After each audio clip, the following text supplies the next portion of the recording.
Yemen's deadly stalemate. As the UN's path to peace hits a roadblock, we ask what needs to be done to end the nation's conflict. Also on today's program, 10 years since Mexico launched its battle against drug lords, what impact has it had on the country's cartels? And in Picture This, marching towards extinction, poaching pushes giraffes to the brink. I'm Imran Garda, and this is the Newsmakers.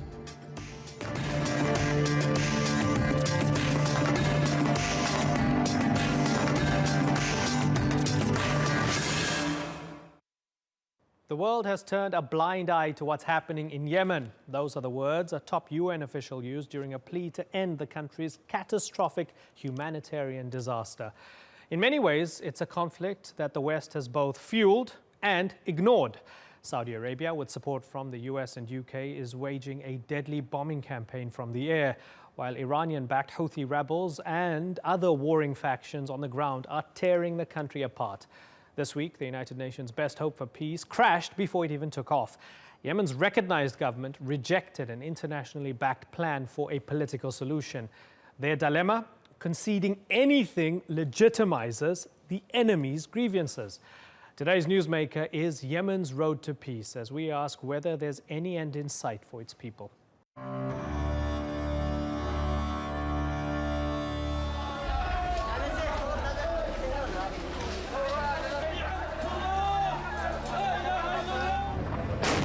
"20 months, a nation scarred, a death toll rising. And for those still living amid one of Yemen's worst conflicts in modern history, scavenging for survival has become a daily burden. Yemen was one of the poorest nations in the region even before the conflict began. The cost of this war has been high. The UN says at least 10,000 people have died and about 37,000 have been wounded. Around 3 million Yemenis have been displaced, and 80% of the population now relies on humanitarian assistance. But Yemen's youth appear to be paying the highest price, when even finding the energy to cry is too much. More than 1.5 million children are acutely malnourished. These are the figures confronting the warring parties, and they're likely to escalate while peace remains a distant prospect.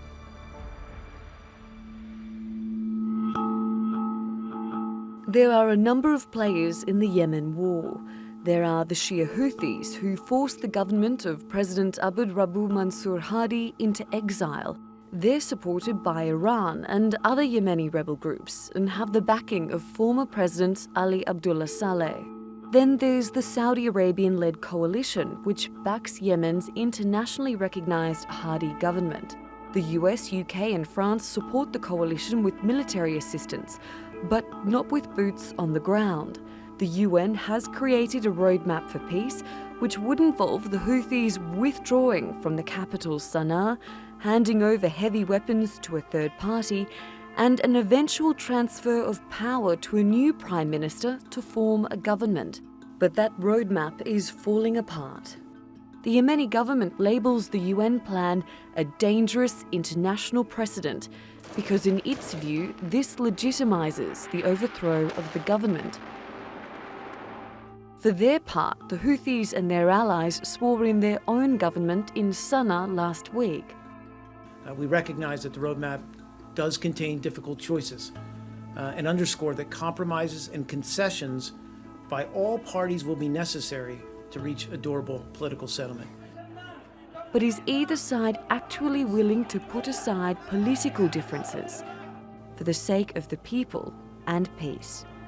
Natalie Pohanen, The Newsmakers. Well, joining me from London is Safa Al-Ahmed. She's a journalist and filmmaker who's covered the Arab Spring and the conflict from inside Yemen. And from Riyadh, Saudi affairs expert Ahmed Al-Ibrahim. Thanks both of you for joining us. Safa, let me start with you. Why haven't we seen a peace deal yet in Yemen? I think because the different warring parties don't have an interest at the moment so far for doing a lasting peace. Every different party on the ground and also internationally and regionally still feel that there's more benefit from continuing the war than making peace. And as I was doing my reading for this program, I'm looking at MSF, Save the Children, Amnesty, Human Rights Watch, Oxfam's chief executive saying Yemen is being slowly starved to death. I mean, it makes for grotesque reading. Tell us what you saw. Was it as awful as the aid agencies are saying it is? I think what the aid agencies are saying is just touching the surface, sadly, of how bad the situation is in Yemen. I mean, I've been covering Yemen for years, even before the war started, and everybody described Yemen as on the brink, one of the poorest countries in the region. They barely had a functioning infrastructure to begin with, and so you can imagine with this war, it's beyond devastating at the moment, and it's so difficult to move inside Yemen.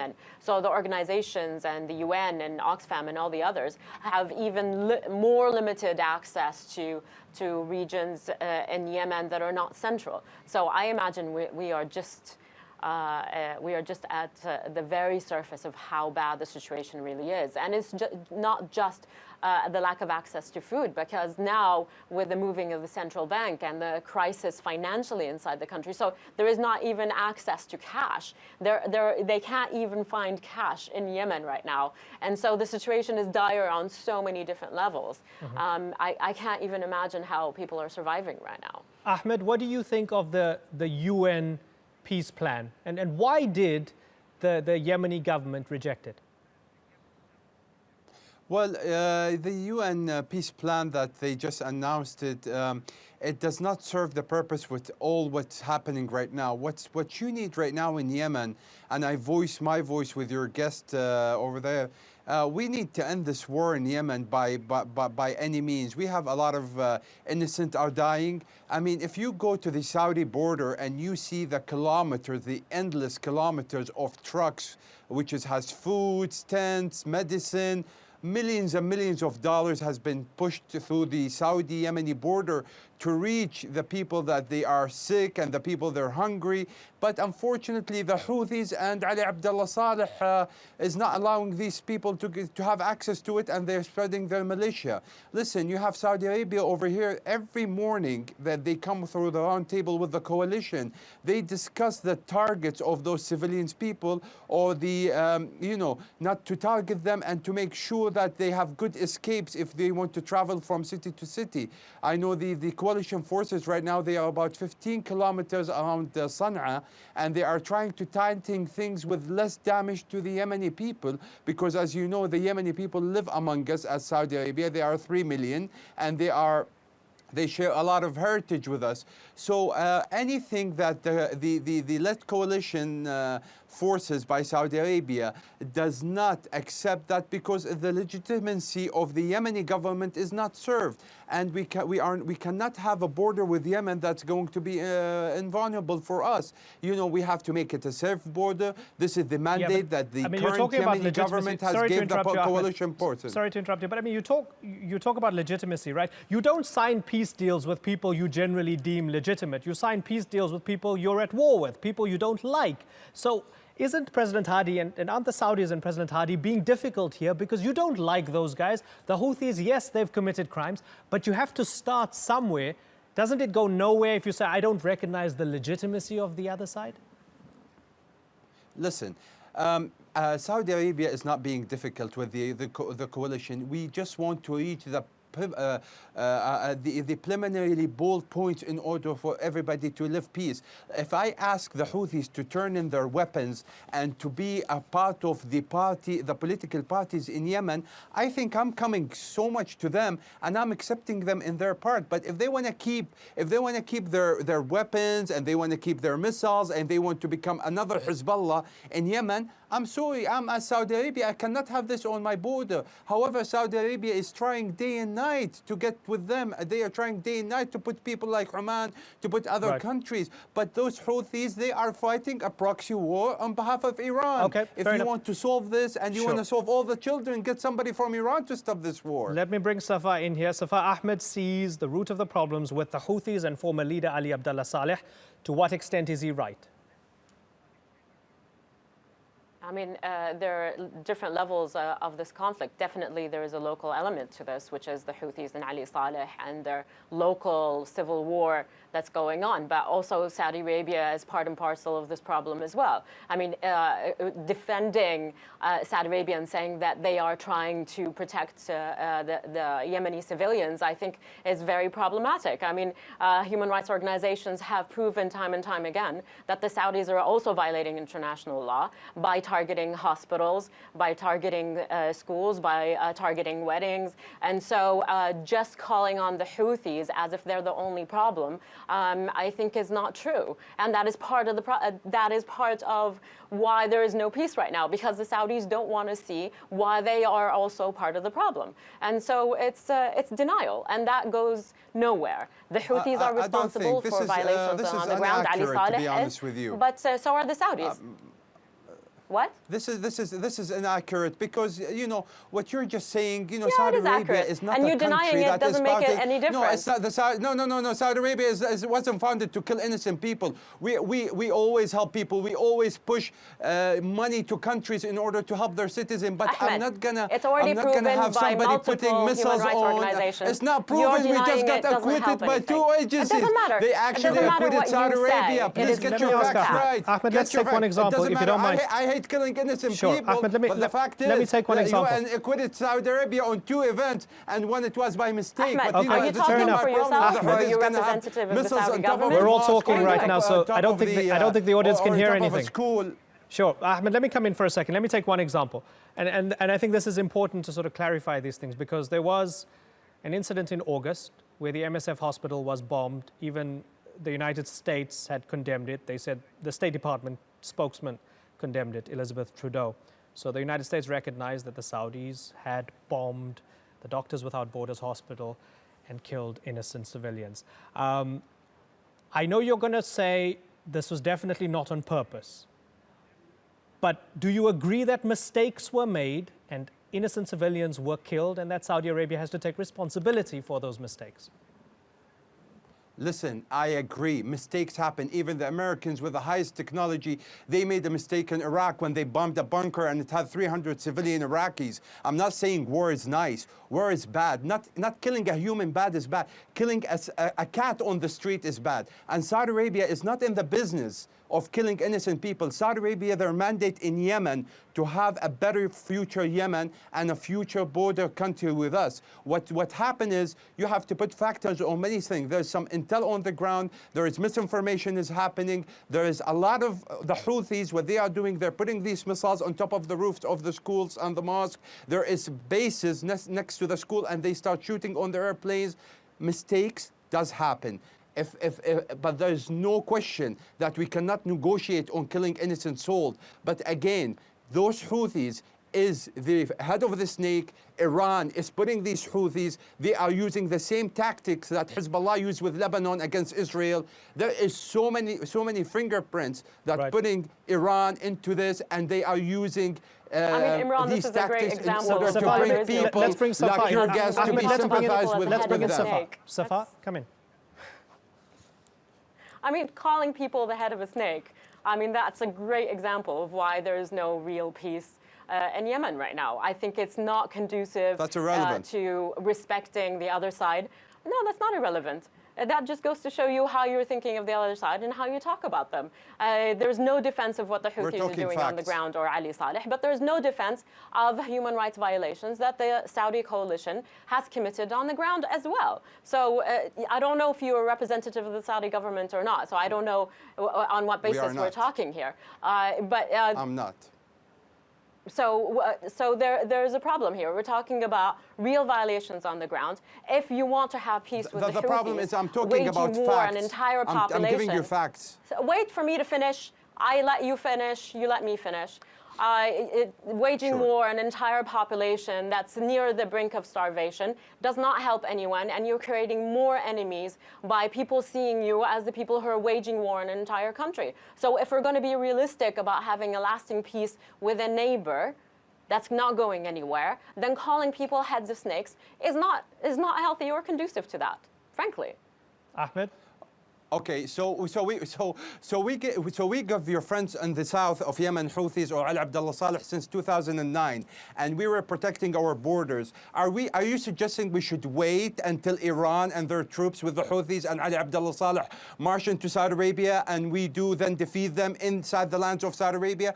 Listen, I agree with you. Humans should not be touched. Saudi officials with the coalition every day, they sit around table just discussing civilian targets. They get the toppest of the American intelligence satellites to identify these targets. The United States of America technology is present in the war of Yemen. America is giving us all these coordination and GPS location, and we so let me target it ask based Safa on then. that. So we Sure, are not fair in the enough. business of killing people. You made your please. point, Ahmed, you made it well. We are out of time. I want one final thought from Safa. Safa, Ahmed talks about the Houthis, backed by Iran, being a national security threat to Saudi Arabia, and this is why they're in it for the long haul. To what extent is that true? Do you think that is a real and tangible fear, Safa? I don't think it is, and the Saudis have failed to prove that tangibly. The involvement of the Saudis in Yemen is much heavier, much obvious than the Iranians. I think what's going on now with this war is that they are increasing the possibility of that involvement of the Iranians. But look, we're almost 2 years into this war, and they are nowhere nearer to Sana'a. It's been like over 6 months, and every day they claim that they're on the doorsteps of Sana'a. What they have achieved with this war is that they've killed more and more civilians. And I don't think that's a viable goal for this. If you think you want to have peace on your borders, then this is not the way to go about it. Okay, Safa and Ahmed, it is a horrible situation in Yemen. More than 10,000 dead, 20 million without sanitation, 3.3 million internally displaced. I think we can all agree that this war has to stop. How it does is up to debate.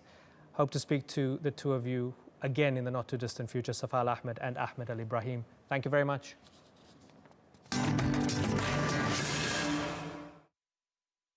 It's been 10 years since Mexico declared its war on drug lords. Since then, the country has experienced its bloodiest period in recent history. Critics say that instead of dismantling cartels, they're stronger than ever, with allegations they've even infiltrated the government. But many Mexicans still approve of the approach as the best way to fight a complex criminal network. Randolph Nogel reports.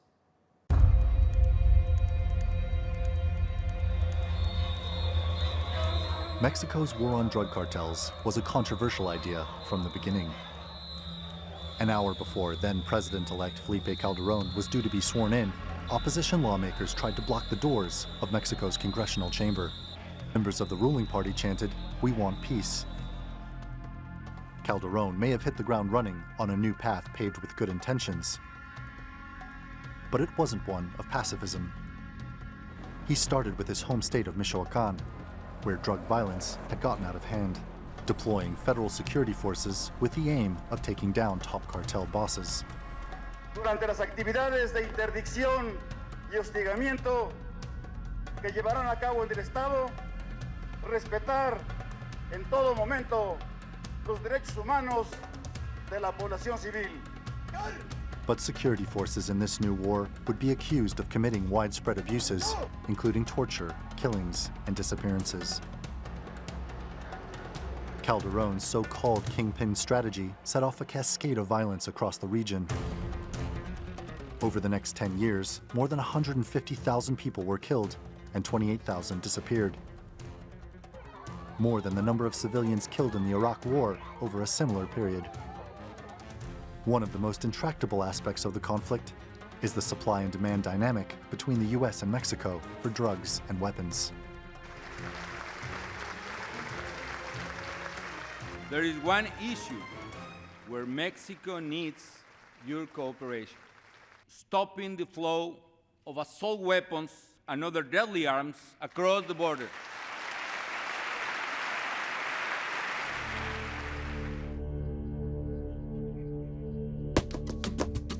When Calderon left office, national polling suggested that 2/3 of Mexicans believed that traffickers were winning the fight against organized crime. And in that same survey, more than half said they approved of Calderon's approach. It's why Mexico's war on drugs has lived on.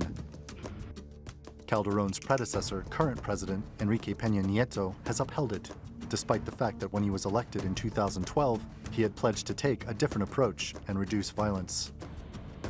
Nieto's administration says its security strategy is working. But levels of violence continue to rise in many states across the country. Mass graves and disappearances still plague Mexico's collective consciousness, including 43 students who went missing in Guerrero State 2 years ago. Critics of the war on drugs say Mexico remains far from eradicating abuses and impunity associated with its security policy. And yet, the Mexican people still consider the military the best security force for fighting organized crime. It seems that despite the high body count, the war on drugs will continue to be fought, whatever the cost. Well, Randolph Nogel joins me now. He's been following the story closely over the past few years. Randolph, so you have the United States, the Mexican government, taking out kingpins, getting bad guys. Have they really gotten to the root of the problem? Well, the root of the problem is essentially supply and demand, and the lax gun laws in the U.S. are one of the key demands. Unfortunately, that's not going to change in the U.S. anytime soon, and particularly in these southern states that abut the Mexican border. These are some of the laxest gun laws in the entire country, which not only just handguns, but also the kinds of assault weapons that are turning up in Mexico. A couple years ago, they nabbed that guy El Chapo, right? And he'd escaped from prison, and they got him again, and so on. And you have these almost mythical characters created. They have a following, massive characters. And it's seen as a victory whenever they arrest these guys. But is there an argument that maybe the past decade, the policies of the past decade, created those sorts of characters in the first place? Well, absolutely. I mean, in one sense, yes, because the crackdown in general has thrown a lot of revenue and funding behind this effort. And what you see in Mexico is endemic corruption. So the argument can be made that even by cracking down, you're sort of fueling the problem. At the same time, what you've seen is by going after some of these kingpins, by chopping the head off, so to speak, it's created turf wars in some instances and ratcheted up the violence. And I think that's really the thrust. Not necessarily that you've emboldened or further empowered kingpins, but really that the violence that ensues after you take down one of these kingpins, that's been the source of a lot of people's complaints. And you've seen it in the numbers, in the figures, 150,000 dead over the last 10 years since Felipe Calderon initiated this war on drug cartels. No. Something interesting I found from the DEA, the Drug Enforcement Administration. So I went to their website and I was looking for their arguments for the sort of continuation of the drugs wars and continuing the current policy. And they have some amazing stats on crime. They have some amazing stats on terrorism, on the medical effects. But interestingly, from the supply chain right to the very end, a lot of their data and a lot of their stats are very sort of generic. They're not about Mexico and the United States. They're basically like, drug use leads to homicides, drugs are bad for you, terror organizations like to traffic in drugs and so on. So it's very generic. They don't really give many specific examples of how this specific policy has worked. Is that revealing? I think it's revealing in the sense that, we talk about what Mexico is doing to fight its drug war. And in one sense, I think a lot of these politicians find themselves between a rock and a hard place. Because if they, for instance, if they wind down the war on drugs, then they're going to be seen by and large as sort of weak on the problem. You see the majority of Mexicans actually still support the war on drugs, despite the the brutal effects, the militarization of police forces, human rights abuses. Yeah, I mean, some of those cartels are like worse than Daesh, right? In the way they operate, right? Absolutely. Yeah. I mean, that in the report there, you saw that 150,000 people killed in Mexico over a 10-year period, while 125,000 people killed in Iraq. I mean, this story perhaps isn't reported as widely, but that's sort of another issue. But what I would say about this general dynamic is that it really depends a lot on the U.S. The U.S. has a huge stake in this, and the U.S. Is part and parcel of the problem in terms of their gun laws, in terms of the porous border. It will be interesting to see what happens in this next administration with all of the border security measures that are said to be forthcoming. Okay, Randy, we're out of time to chat, but it's been good to chat. Thanks for that.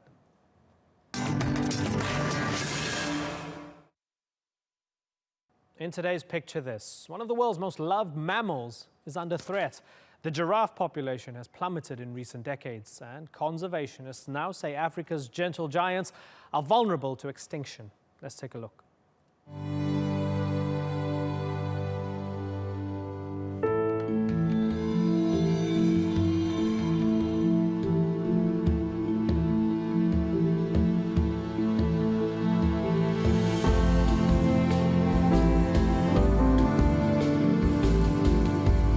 Across the continent, across the whole of Africa, giraffes have declined by an estimated 40%.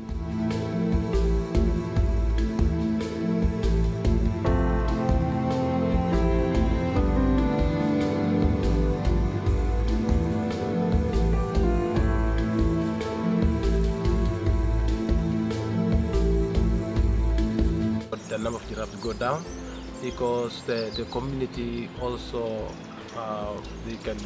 they lost a lot of livestock.